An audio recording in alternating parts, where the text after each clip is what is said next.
tarde a todos.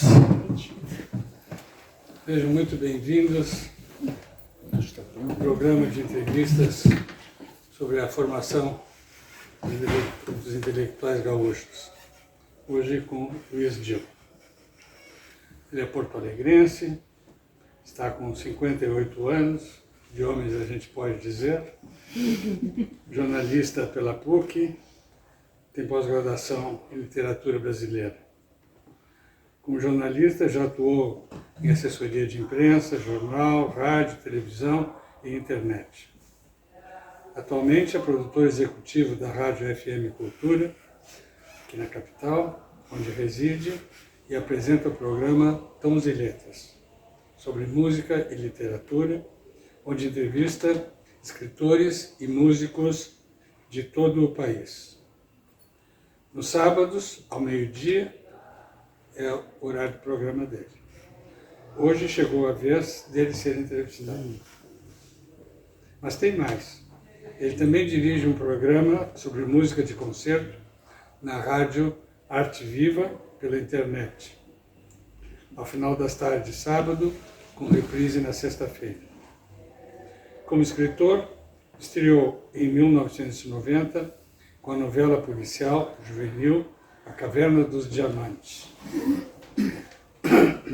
E um de seus dois últimos livros, e dois dos últimos são Um Navio na Coxilha, de 2022, e O Almanaque de Lia, desse ano, quando ainda deveremos ter novas publicações.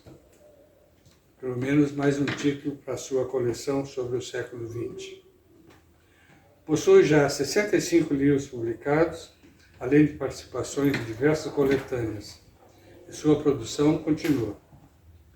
Também é colaborador de jornais, de revistas, já foi finalista do Prêmio Jabuti, da Academia Brasileira de Letras, 10 vezes, e recebeu o Açoriano 5 vezes, na categoria Conto, pelo livro Tocata e Fuga, e na categoria Juvenil, com os livros De Carona com Nitro, Decifrando o Ângelo, Jubarte e Rabiscos.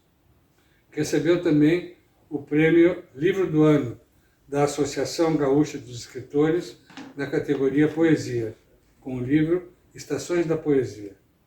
E foi laureado com o 3º lugar do prêmio Biblioteca Nacional na categoria Juvenil com o livro O Estalo. E venceu o prêmio Flipoços com Rabiscos. Alguns de seus títulos receberam o selo altamente recomendável da Fundação Nacional do Livro Infantil e Juvenil e fazem parte de seu acervo básico. Em sua atividade de escritor, participa de feiras de livros e de variados tipos de encontros com leitores em escolas e universidades. Preciso dizer mais? Acho que encerramos por aqui, né? Sim, tem mais uma coisa para dizer. Luiz Dil é um profissional. Sabe o que faz. E faz bem. Sua contribuição à literatura é insofismável. Faz o que se espera dela, que seja inovadora, não repetitiva e que contribua para o enriquecimento da cultura. Pois agora queremos que ele nos conte como se deu sua formação, desde a sua mais tenra infância. Puxa vida, vai demorar um pouquinho, né? Porque tu já entregou a idade, né? Contar tudo até os dias de hoje. Então, primeiro, boa noite a todos, né? Muito legal vê-los aqui e muito obrigado pelo convite, né? Eu até acho que, sinceramente, teriam outros autores para vir primeiro, mas enfim, coube a mim o dia de hoje, né? Na verdade, muitas pessoas pensam que o escritor, às vezes, precisa ter uma vida sofrida, né? Ter uma infância de abuso, de tragédias e tal, e a minha não teve nada disso. Foi uma infância muito boa, né? Não havia riqueza, né? Mas longe de haver pobreza também, né? Uma infância bem saudável, tranquila. Na época se jogava bola na rua, né? ali na Maranguapé, na Petrópolis, né, em frente à 8ª Delegacia de Polícia, né, e os amigos de escola, era bem, assim, algo lúdico até, né? Naquela época a delegacia de polícia não era ali, ou já era? Já era ali, agora parece que saiu, Voltou? né? Não, voltou. Voltou? Eu acho que Até tem uma história, vamos fazer um parênteses aqui, na infância, né, a gente, vizinhos próximos, eu morava do outro lado da rua, né, e os vizinhos mais próximos da delegacia disseram que ouviam gritos, né, dos presos, os presos estão apanhando, né, e depois veio a história de que seriam presos políticos, né. Isso eu estou falando de final dos anos 60, começo dos 70, né, nunca investiguei, não sei, né. Mas era bem tranquilo, né? Hoje, onde vai ser construído aquele empreendimento Belvedere, um shopping que vai ter ali, como é que é o nome daquela rua ali que corta, que desce da Carlos Gomes ali, em direção ao Jardim Botânico. Tarso Dutra. A Tarso Dutra, entre a Tarso Dutra e a Cristiano Fischer lá em cima, tem uma imensa área verde ali, que vão construir um empreendimento. Estão movimentando terra ali. Isso, já tem até as ruas lá internas, tem, prédio ainda não. E ali naquele miolo tinha um campo de futebol, um campinho, né, que a gente chamava carinhosamente de Bostão, porque tinha muitas vacas ali e elas deixavam os presentes para nós ali no campo, né?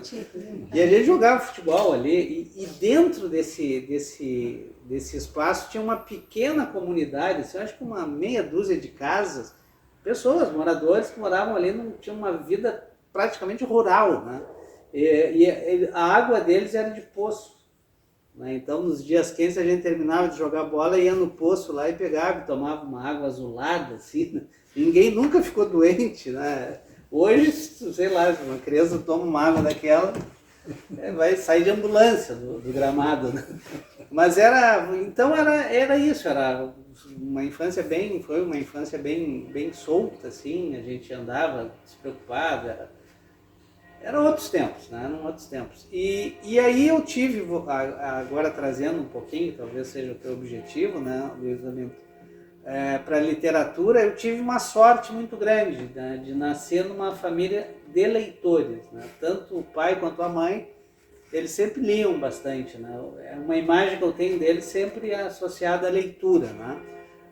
Eu lembro que uma vez no colégio, eu sempre estudei em escola pública, ali naquela zona tinha e ainda existe o Ivo Corceio, um grupo escolar ali e tal, e um trabalhinho que pediam lá era para retratar o pai, acho que era Dia dos Pais, algum negócio desse, e eu não sei se era para desenhar ou para escrever alguma coisa sobre o pai e tal, e a imagem que eu tinha do meu pai era lendo jornal e fumando, né?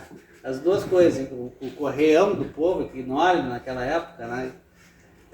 Então, e a minha mãe é muito estudiosa, sempre foi muito estudiosa, né? Formada em História, depois fez mestrado, doutorado, e a vida inteira estudando, né? E como professora também. Então eu sempre tive muito esse incentivo para ser leitor, né? Esse negócio de ser escritor aí foi algo que eu inventei lá na infância também, né? Quando te perguntam o que tu vai ser quando crescer, né? Eu disse, vou ser escritor, né? E é a primeira resposta que eu dei. E aí como é que eu ia saber, né? Não tinha como saber, eu imagino... Que idade que mais ou menos isso? 5, 6 anos por aí. O que tu vai ser quando crescer? Escritor. E talvez isso é um material para ti, né? Decifrar. Mas eu acho que como eu via que os meus pais gostavam de livros, eu vou escrever livros, então, né? Que eles vão gostar de mim, imagina. Sei lá, eu estou fazendo uma associação aqui, né? Mas, então desde o início eu sabia que esse era o meu objetivo, né? Ser escritor. Então foi uma trajetória bem tranquila. Na época não tinha oficina, não tinha internet, não tinha nada, né? Então eu fui tentando escrever na intuição mesmo, né? E de ler os outros livros, outros autores e tentar produzir algo próprio, né? Foi uma jornada que continua até hoje. Tu lembra das primeiras leituras tuas? Sim, eu acho que a que mais me marcou, e eu cito sempre quando me perguntam isso, em escolas, universidades, eu acho que uma que mais me marcou foi As Aventuras de Tibiquera, do Érico Veríssimo, né? Que é uma novela juvenil dele e tal, cheia de aventura. É um índiozinho que lá da época do descobrimento ele acompanha toda a evolução do Brasil, ele não morre, né? Tem uma jogada lá que o Érico Veríssimo inventou, e eu fiquei muito impressionado com esse livro, muito impressionado. E então é uma das, assim, bem marcantes. Outro autor, assim, que me marcou na época, eu lembro eu pegava na biblioteca do colégio, né? Ou a minha mãe trazia do grupo escolar onde ela lecionava. Cecília Meirelles também, né?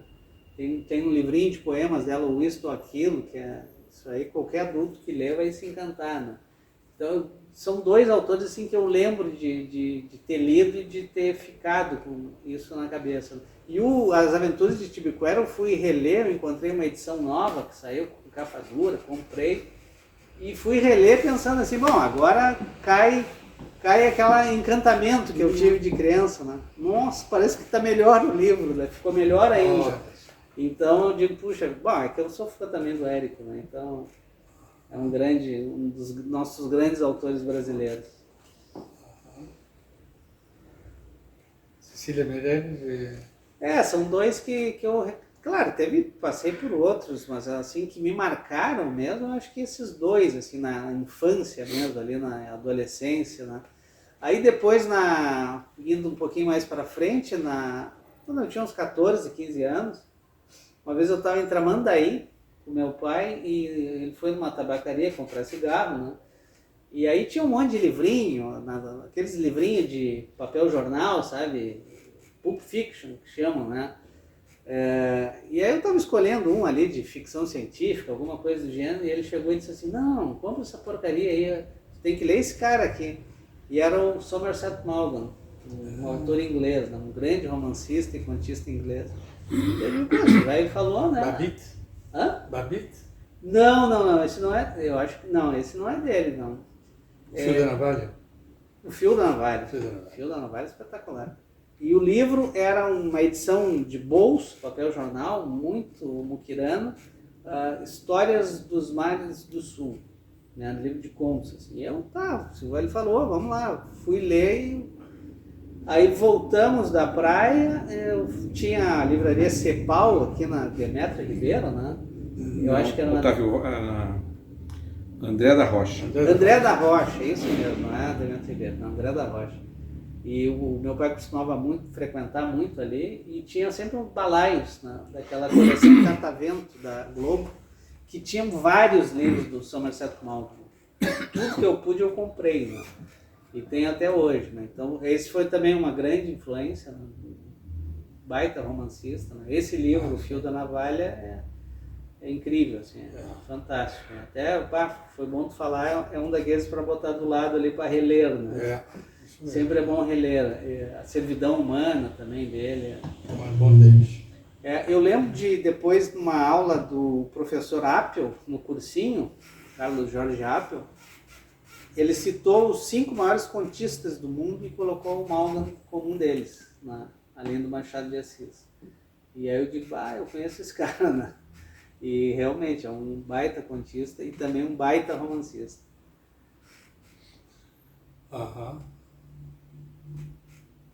O que te chamou a atenção no Somerset Maugham? Eu acho que a elegância, né, com que ele narra as histórias, né, tem um estilo sóbrio, bonito, assim, gostoso de ler, e também o fato de muitas das histórias dele se passarem num ambiente absolutamente diferente do nosso, né? Nos mares do sul. Inóspitos, às vezes. Né? Aí aquelas coisas lá do outro lado do mundo, né? E eu fui ler esses tempos, acho que eu assisti um documentário sobre ele, e ele é um cara que viajava demais, sabe? Viajava demais mesmo. Isso nos anos 20 do século passado, né? As viagens de navio, né? Então, dias. Aí ele tem livros de contos que ele usa essa experiência do navio, né? Fica dias ali aprisionado com outras pessoas, escreveu vários contos para revistas da época, né? Então ele mostrava esse ambiente muito diferente e também uma variedade muito grande de personagens, assim, personagens que nada tem a ver assim até com o mundo ocidental, né? Os nativos das ilhas. Aí tem um conto lá, eu acho que é O Poço, que um inglês se apaixona por uma nativa daquelas e leva para a Inglaterra, né? E aí imagina o transtorno que é para a mulher, né? Sair daquele ambiente ensolarado e ir para a Inglaterra, só chove, parece Porto Alegre, né? Ultimamente, né? Porto Só Alegre chove. tá em inglês agora. Tá bem inglês, tá bem chato, inclusive. Mas então é um estilo assim que muito bom, assim, esses tempos agora, esse ano. Eu reli o 29 Histórias, é um livro de contos dele. Também tem histórias incríveis. E muito é dessa experiência dele como viajante, né? Foi correspondente de revistas, ele na Primeira Guerra Mundial, acho que ele tentou fazer um serviço como espião na União Soviética, na Rússia, né? Então é um cara que teve uma vida muito cheia, assim, viveu muito, né? E faleceu com acho que 90 anos, uma coisa assim, ele viveu bastante e contou muitas histórias. Os teus livros têm viagens? Não. Se os meus livros têm viagens, vamos ver. Eu tenho um, assim, especificamente, que na verdade não é um livro meu, é um reconto, né, que me pediram para fazer de uma obra do Júlio Verne, o Capitão de 15 anos, né? Sim. Que aí é um menino que vai sair da África lá e vai viajando num barco e tal. Mas aí é um reconto, né? Na verdade não é uma história minha, né? Então, de viagens, assim, eu não me recordo agora. O Júlio Verne é lá pela Rússia, né? Que ele tem que, ele tem que atravessar. Faz um monte de viagens, tem uma coisa, até uma história bacana, assim, aquele livro Capitão Tem que levar uma mensagem. E aí eles pedem, evidentemente, para tu condensar, né? Foi até um trabalho por encomenda, né? E que, inclusive, normalmente essas encomendas tu tem muito pouco tempo, né, para produzir, tem que produzir rápido, então às vezes é um ponto que dificulta, assim, bastante, né? A gente pode ver aí uma extensão do como é? Tibiriquara, né? Como é que era o nome? As Aventuras de Tibiquera. Tibiquara. Eu nunca li isso. Agora, a Cecília, ela também fez de ti um poeta. Tu também tem um pouco de poesia, não muito, né? Pelo pouco que eu sei, porque Sim. 65 obras, títulos, não é assim que a gente dá conta, né? Pois é. Mas talvez ela tenha algo a ver com o teu interesse pela música. Como surgiu o teu interesse pela música? Pela música, pois é, isso é interessante, né? Porque eu vi há pouco que tu também tens um romance inspirado no Rachmaninoff. É uma novelinha. Exatamente. Mas é uma novela. Inspirado. Tem outro que é um infantil chamado A Truta, que é inspirado numa obra também, né, do Schubert. Mas como é que surgiu isso? Não tinha, lá na minha casa não tinha aparelho de som. Tinha rádio. Rádio para ouvir notícias, né? O que a gente fazia toda manhã. É som. Era o som que tinha, né? Então não tinha música. Eu não me lembro, não tinha música em casa. Né? Isso aí foi surgir bem depois, assim, lá pelos 15 anos. Não tinha ou não havia um programa de música? Não. Só programa de notícia? De notícia.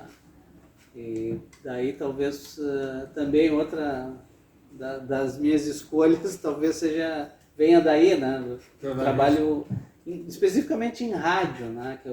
De tudo o ambiente que eu passei, o que eu mais gostei é a rádio, né? Dentro da comunicação, né? Sei lá, e eu passei a vida toda escutando, né? Sim, eu reparei também que a leitura marcante do teu pai era o jornal. Sim, ele lia bastante jornal, mas ele lia, Tanto que ele me indicou, né? O Malda, né? Ele lia bastante ficção também, né? Mas na figura... A figura é o jornal, né? O jornal. Então era... Mas a música não era uma coisa que não tinha muito. E como chegou? Eu acho que aí na adolescência ali, eu acho que eu já estava, ou talvez eu até tinha entrado na faculdade já.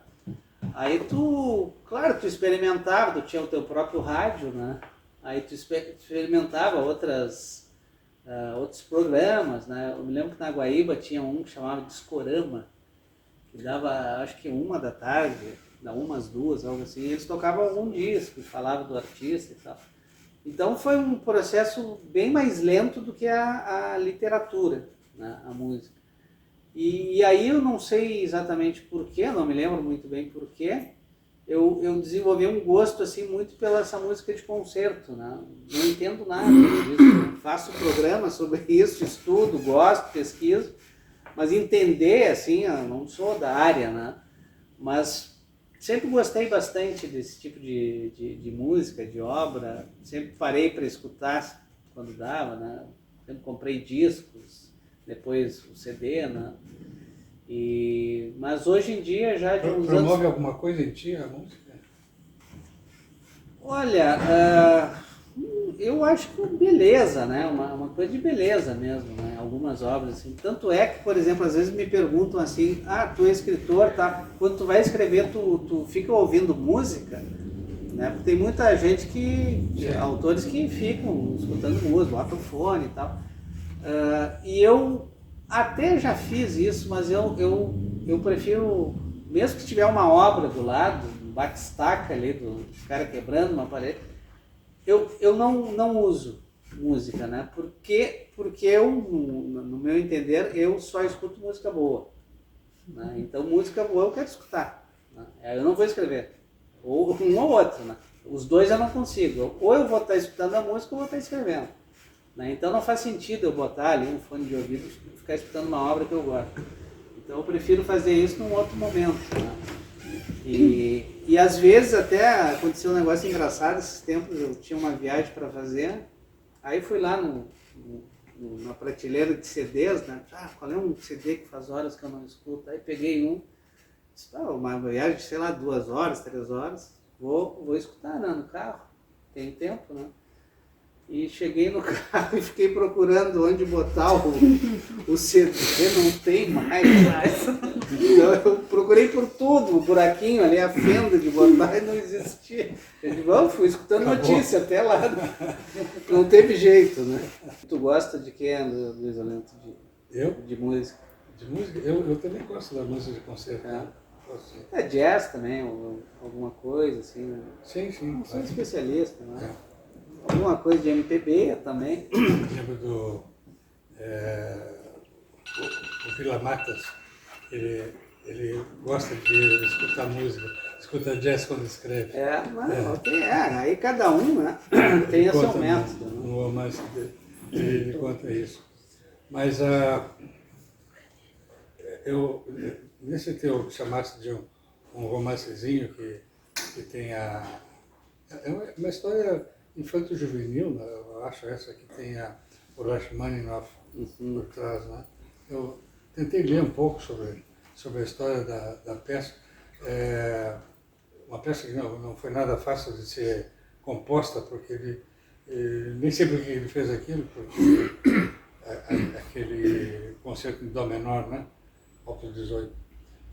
Porque ele foi juntando um pedaço daqui, um pedaço ali, mas outro dia, conversando contigo, eu esqueci de dizer também que eu tenho o privilégio de ser amigo.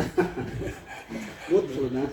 Privilégio. E ele então me contava que para comprar um livro ele colocou numa história recente, uma história que ele já tinha escrito há muitos anos atrás. Né? Então fez acoplou ali, não é? Sim.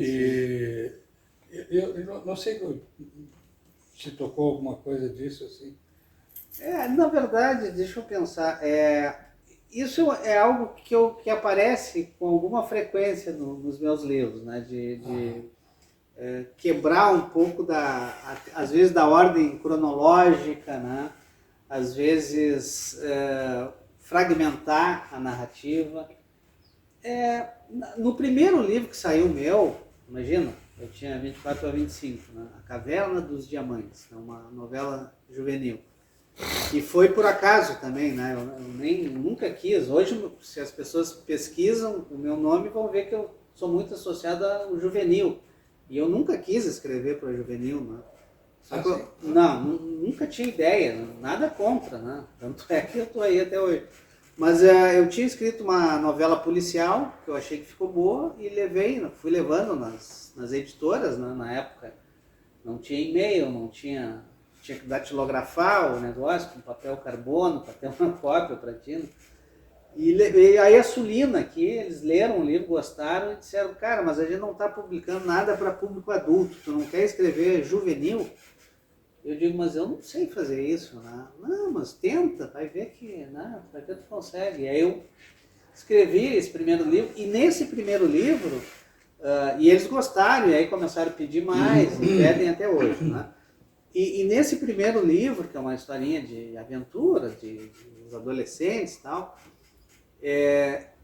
eu quebro a ordem do tempo da história, né? Em vez daquele início, meio, fim tradicional, eu já começo com uma cena que é próxima do final, uma cena bem forte, assim, né? Eu imaginei isso, poxa, para o leitor jovem, ele vai querer algo que prenda ele, que faça ele querer evoluir para o segundo capítulo, né? E assim por diante. Tirei isso da minha cabeça, assim, né? E funcionou, deu certo. O livro foi um dos mais vendidos na área juvenil da Feira do Livro daquele ano, de 1990. Então, desde sempre, assim, eu de vez em quando eu uso isso, de fragmentar a história, às vezes, como tu falaste, de acoplar uma outra história dentro dessa. É uma maneira que eu gosto de escrever, fugir do tradicional, né? Nada contra o tradicional, né? Aquele negócio, viveram felizes para sempre e tal. Era uma vez, fulaninha, não sei o quê, e vivendo, tá bem, mas eu às vezes gosto de quebrar um pouco isso, né? Fugir disso. Mas os clássicos também, muitas vezes, têm isso, né? De incluir histórias que já estão por aí, e incluir a Divina Comédia, um exemplo disso, a história de Virgílio, a própria Lusíadas, sempre tem uma coisa assim. Mas falando da questão do livro policial, é um tema frequente. Sim, Tem a ver com aquela delegacia lá? Então, não, delegacia. Não.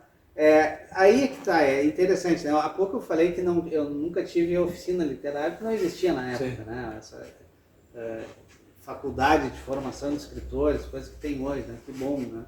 Na minha época não tinha, mas eu acabei tendo involuntariamente, intuitivamente, uma oficina, que é a televisão. Né? Eu gostava muito e gosto até hoje de assistir esses seriados americanos.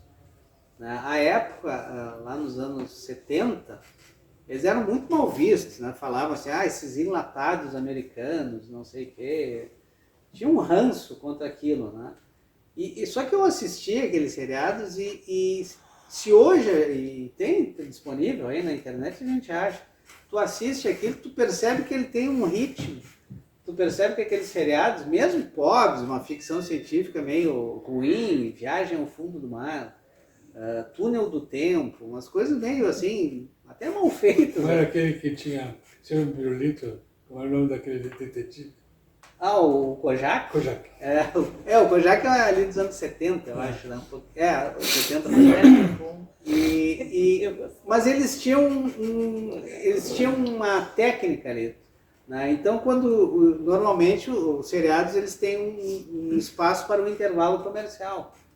E ali no final, no final ali, antes do intervalo, acontecia algo bem, o fulano deu um tiro.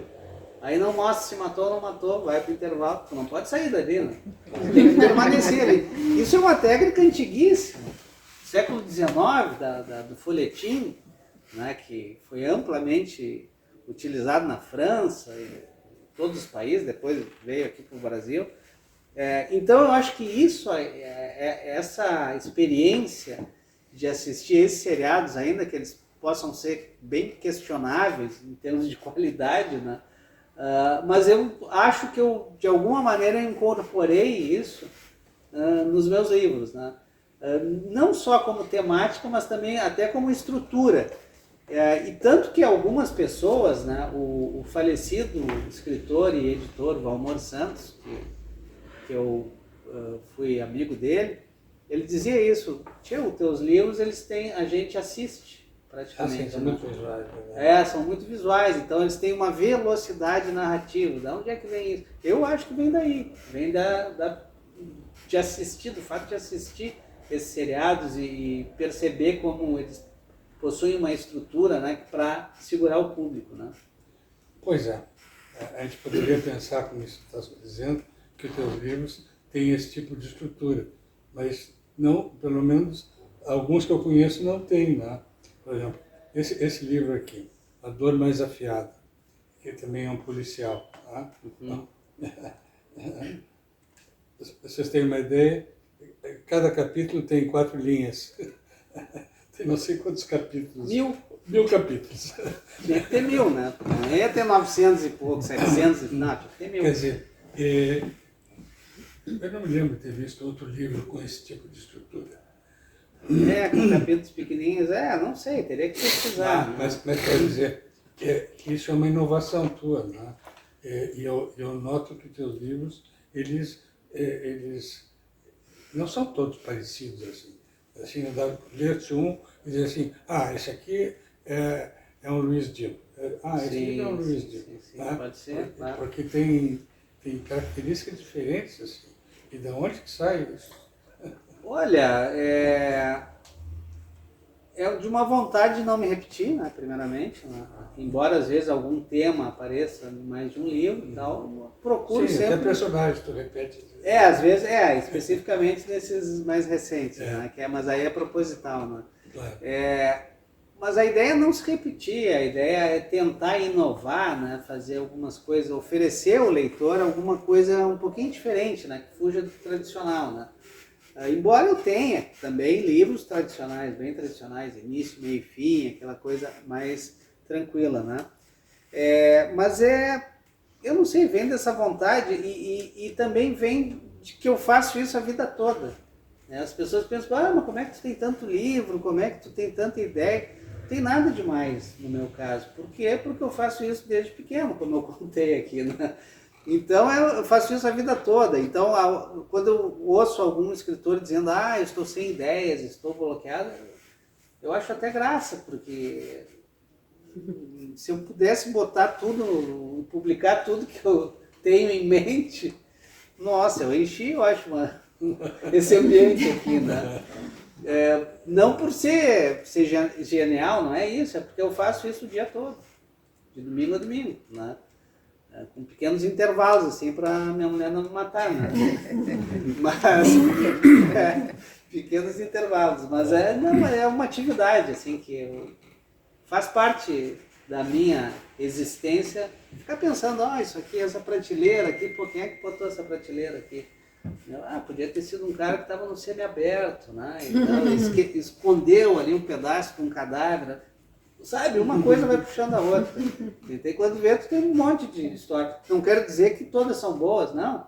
Mas é material que pode ser usado, pode render alguma coisa. Claro. Então, por isso que vai aparecendo os livros, e eles vão procurando se diferenciar um do outro, não ficar sempre parecidos, né? Eu acho chato isso, né? A gente lê um mesmo autor, como tu falasse, isso aqui só pode ser do fulano.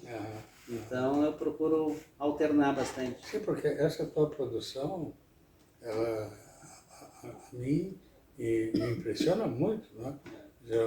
O meu guru, que era o Roberto Araiz, lá da Argentina, quando morreu, deixou 20 e poucos livros. O outro professor daqui de Porto Alegre, que é o Donaldo Schiller, publica um livro por ano, eu já nem sei mais quantos ele publica, mas não tem 60, embora ele já tenha 90 anos. né? E continua trabalhando. Então, eu acho que tem uma produção assim, muito, muito fecunda, né? Uma criação muito fecunda. Né? Tu sabes que uma vez eu fui na Rádio Gaúcha para falar de um livro meu, estava saindo com um programa do Rui Carlos Osterman, né? E o programa da tarde, era muito bom o programa dele. E aí ele falou, não, e esse teu livro aqui, qual é o terceiro, quarto livro? Eu digo, não, esse é o 17º. Ele disse, 17º livro? Mas é muito livro. Como quem diz assim, não pode ser bom, né? Imagina hoje se ele fosse me entrevistar, ele ia dizer, não, sai daqui, né? Mas é o que eu vou fazendo, né? Aliás, nós estávamos juntos uma vez com o Donaldo Schiller e ele ficou muito surpreso. Sim, bastante. Ficou muito surpreso. Eu acho que ele ficou muito desconfiado também, né? Sim, ficou desconfiado. Não, ninguém escreve 60 livros assim. Eu é isso, né? Mas os livros que eu conheço são excelentes. Né? E até, se tu me permite, Luiz Augusto, eu tô com uma série de livros... Eu ia comentar isso. Porque às vezes as pessoas pensam assim que não pode ser bom, porque todo ano ele lança livro, né? Esse almanaque de Lia, que saiu agora, teve o lançamento outro dia, saiu por uma editora de São Paulo, já é um texto mais antigo e tal. Esses que saem pela Casa 29, esses romances, não é que eu escrevo hoje e em seguida lanço, né? Eles têm anos, esses livros. Então, quando eles saem, eles já têm no mínimo uns 3 anos, pelo menos. Né? Isso aqui corresponde a um projeto dele, que chama, não sei como chama o projeto, Século XX. Ciclo XX. Ciclo XX. Ciclo uma de ideia livros, escrever 10 romances, um sobre cada dezena. Então, esse aqui é sobre 1930. 1930. Esse aqui é sobre, não sei se... 1954. 54, que acontece em torno da peripécia de Getúlio Vargas. Esse aqui tem a ver com essa moita aqui, um pouquinho, uma coisa espinhosa, bem mágica aqui. E depois tem um que chama, como é? De Água? Dias de Água, que saiu ano passado, ano retrasado. Que é sobre a enchente de 1940. 41, em referência no ano que completou 80 anos a enchente, que a gente está vivendo aqui, talvez uma enchente maior do que aquela, inacreditável, né? Que a gente vai ver isso, né? Mas então são livros assim que estão sendo trabalhados há anos, né? Porque eu não tem gente, tem autores que terminam de escrever e mandam para a gráfica. Eu termino de escrever e esqueço dele, vou começar outro. Aí dali a 6 meses eu vou pegar lá e ver o que se tem, se tem aproveitamento, aquilo, o que eu posso melhorar. O famoso tempo de gaveta. É importantíssimo isso. Tem muita gente hoje que tem pressa, porque ficou muito fácil ser escritor hoje, né? Porque com os meios de comunicação, com a internet, com a tecnologia que nós temos hoje, puxa, tu termina de escrever, manda um e-mail para a gráfica ali, me tira 50 cópias. Na semana seguinte tu é escritor já, com o teu livro debaixo do braço. Quer dizer, tem qualidade? Olha, pelo que eu tenho visto, dificilmente tu vai encontrar algo de qualidade, né? Mas, tecnicamente, a pessoa é um escritor, lançou o seu livro ali e tal, tem ISBN, etc. Mas, então, a ideia desse ciclo XX é antiga, né? E está sendo trabalhado e retrabalhado e vai longe ainda e acho que certamente não vai ficar em 10, né? Porque nesse meio tempo já vai surgindo outras coisas, tu vai, né? Vai trabalhando, provavelmente vai ser mais que 10, né? Não é uma ameaça, tá, gente? Mas já tem Enchente volume 2. Vai ter a Enchente. Vai ter Enchente volume 2, É verdade, já dá para fazer. Com os descendentes da primeira história, né? Como eles vão se virar na enchente de agora. Livro excelente. Quer dar uma palha sobre o próximo que está saindo? Sim, está saindo agora um livro que se chama Vento de Fogo. Ele seria, né, ele é o primeiro livro dessa série, não cronológico, com o cronológico, né? O primeiro que saiu foi o Timbiripaque em 1930. Né? Eu quis fazer Eu não quis fazer assim, primeiro da primeira década, depois... Não, eu quis fazer salteado, assim, variado.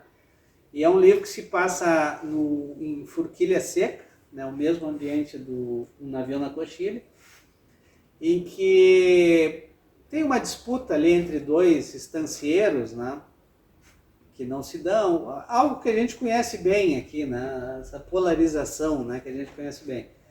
E lá pelas tantas surge um boato de que um deles estaria reunindo um exército, quer acabar com a república, porque ele é viúvo da monarquia, e começa um movimento para terminar com esse estancieiro, né? E aí até que as coisas vão crescendo de proporção, né?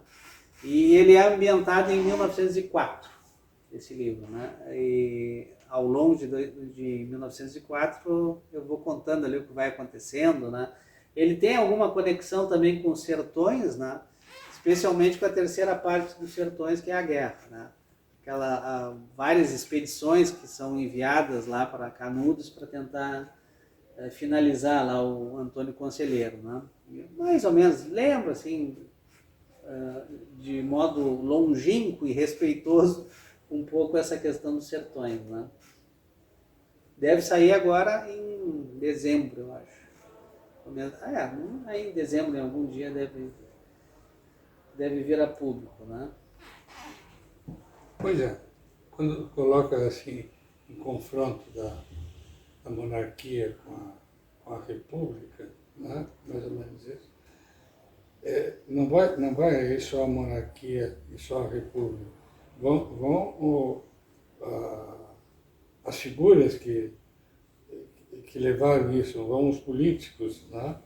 E vão as politicagens juntos, né? Sim, Isso, então é um modo também de mostrar a tua visão de mundo, né? Então, a tua Weltanschauung aparece ali, me parece. Pode ser. Aí eu deixo sempre para o leitor. Eu procuro, assim, oferecer o material, né? E o leitor fica à vontade para interpretar, né? Eu queria fazer um adendo aqui importante nessa série de livros, né? É que todos eles saem da minha cabeça, mas eles passam por um conselho editorial. Para cada livro eu formo um conselho editorial para as pessoas lerem e me dizer, isso aqui tá mal, ou arruma aqui, olha, gostei disso, quem sabe, justamente para ter um respaldo, né, já que são romances e tal, né? O romance tem, por questões de mercado, um peso muito grande, né? As pessoas dão mais atenção, parece, ao romance, algo que surgiu aí no mercado e ficou, né? E então passa por uma triagem grande, né? E também por uma pesquisa, né? Por exemplo, esse de 41, né? Puxa, eu tive que ir aqui embaixo no Hipólito sujar a mão ali, né? Para procurar os jornais da época, ver, fotografar, anotar coisas. Então, todo ano sai um livro, mas não quer dizer que ele saiu rapidinho, né? Ele é um material, é produto de anos de escrita, reescrita e de pesquisa também, né? Esse de 1904, como é que eu não estava vivo lá, como é que eu vou... Eu tenho que ler os jornais da época, eu tenho que ler os livros que foram lançados na época, eu tenho que entender um pouco como é que era, que isso aí tudo dá trabalho e demanda tempo. E uma característica também dos teus textos são...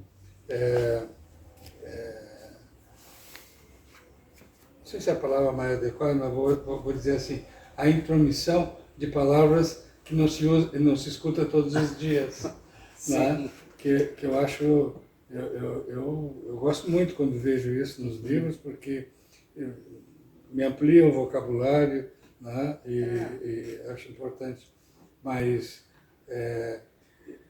isso tu encontra de certo nessas pesquisas. Exato, exatamente. Né? Tu tem que usar aí. Né? Tem que usar, eu acho que sim. Há algumas coisas que a tua pesquisa ela é importante, é extensa, mas tem que aparecer nos momentos certos no livro, né? Senão vira um livro de história.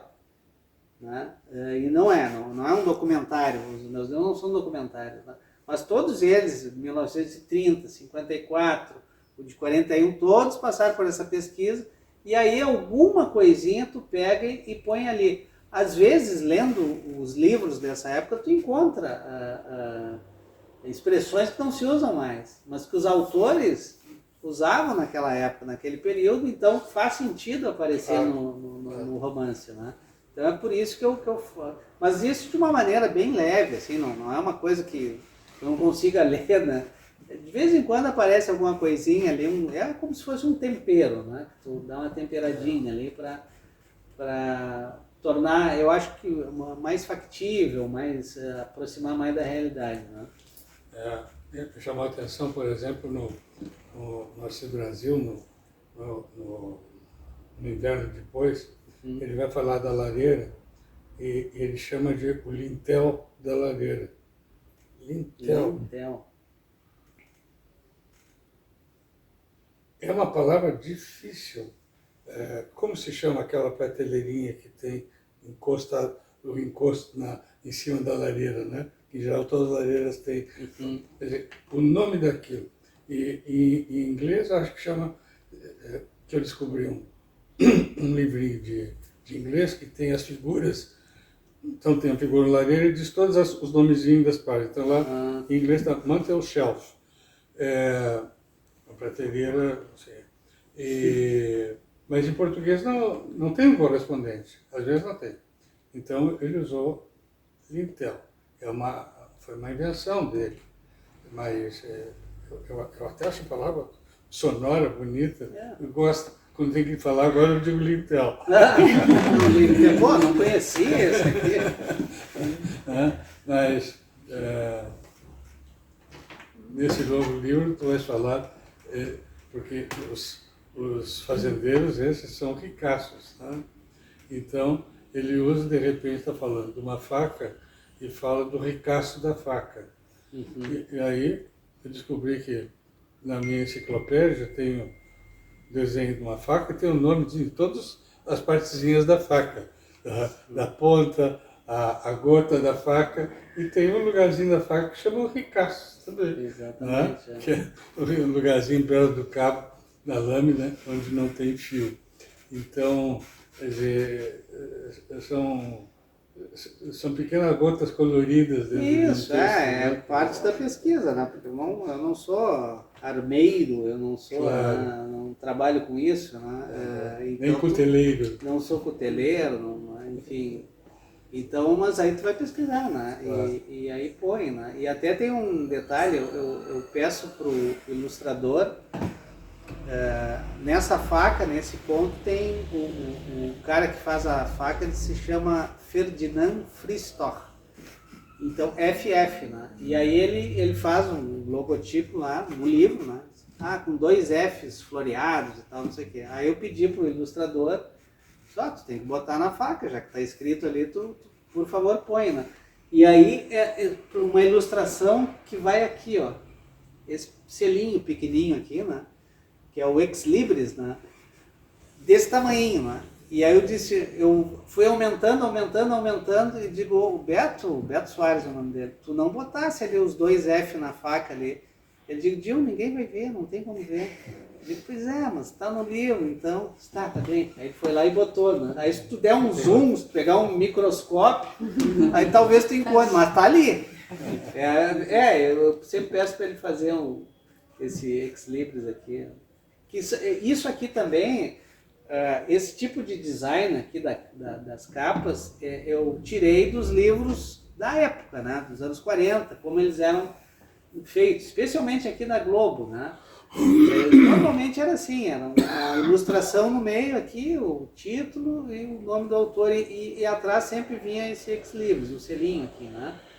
Então eu imitei isso, pedi pro ilustrador copiar isso, porque até para dar uma cara, né, de design antigo, e casualmente é da minha preferência, inclusive, né, eu gosto muito desse tipo de design mais antigo, né.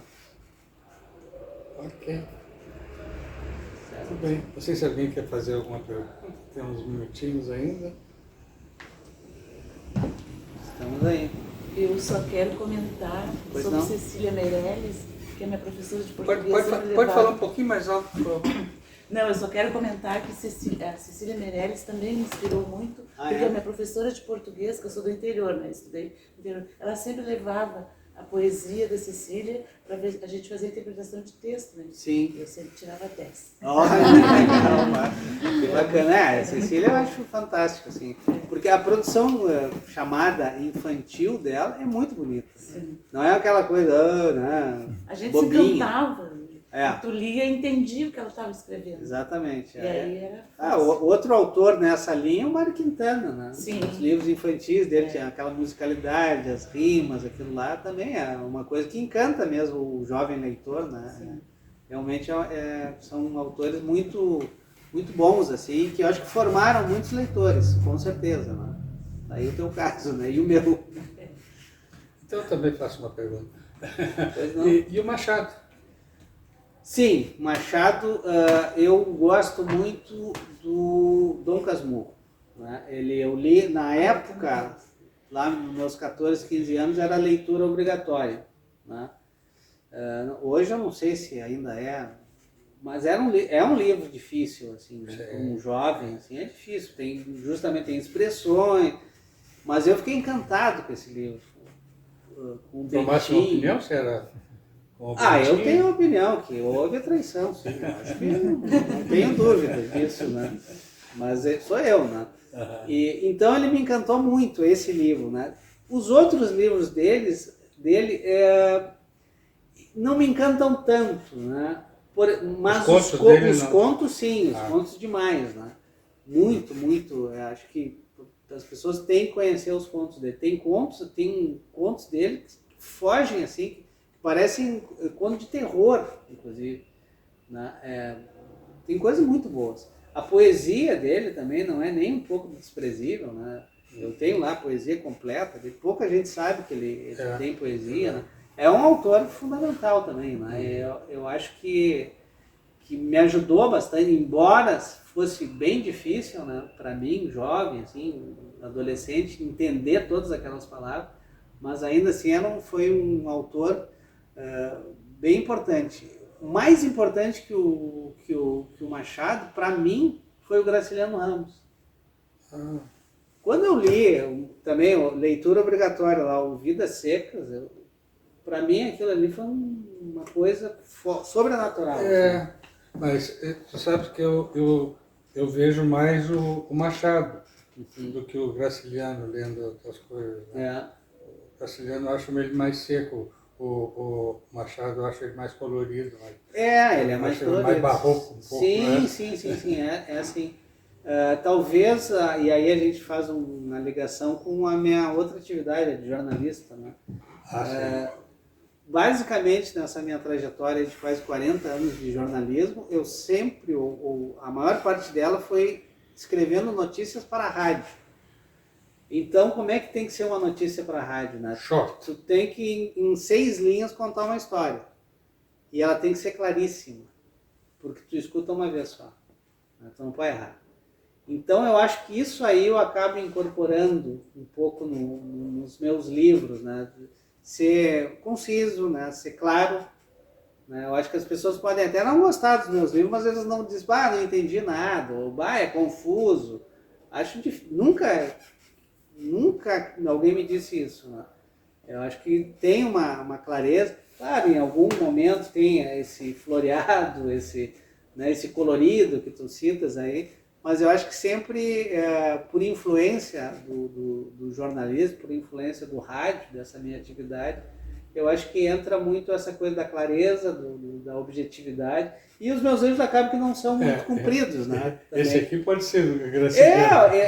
Esse aí tá aí. Mas esse aqui não. Esses outros são um pouquinho diferentes, né? Aquela coisa de mudar de um livro para outro, né? Mas tem, uma boa observação. Acho que A Dor Mais Afiada é mais seco mesmo. Mais né? seco. Até porque os capítulos são curtinhos. Né? Então tá. Já terminou? Já Muito passou? obrigado. Passou rápido. Que legal. Basta nel tempo que l'uomo non se navede. É verdade. Bueno, agradeço a todos e muito obrigado. A próxima e última entrevista dessa série será no dia 6 de dezembro, aqui, com o escritor Leonardo Brasiliense, premiado, excelente escritor nosso. Espero vê-los por aqui. E eu estarei aqui. Tá bom. Muito obrigado.